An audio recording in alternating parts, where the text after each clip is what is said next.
तुम्हाला माहिती आहे ना ताजमहल? ताजमहल सर्वांनाच माहिती आहे. पण हे माहिती आहे का की ताजमहल विकला गेला होता?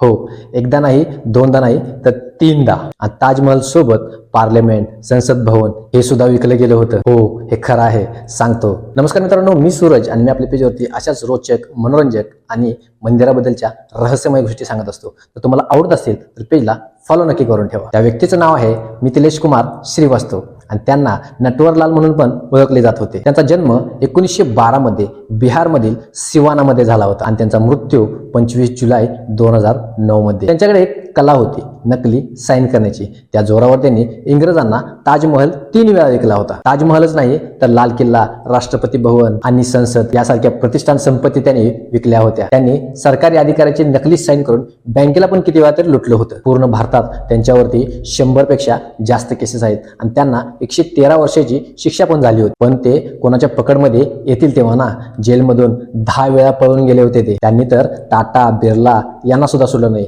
पण त्या माणसाने जेवढं लुटलं होतं ना, ते स्वतःसाठी नाही तर त्यांनी त्यांच्या गावासाठी आणि गरिबामध्ये वाटलं होतं. या माणसाबद्दल ऐकून तुम्हाला कसं वाटलं कमेंट करून नक्की सांगा. आणि अशाच रोचक आणि मनोरंजक आणि आपल्या ऐतिहासिक आणि मंदिराबद्दलच्या रहस्यमय गोष्टी पाहिजे असेल तर आपल्या पेजला फॉलो नक्की करून ठेवा मित्रांनो, कारण की अशाच गोष्टी मी आपल्या पेजवरती सांगत असतो. चला तर मग, धन्यवाद.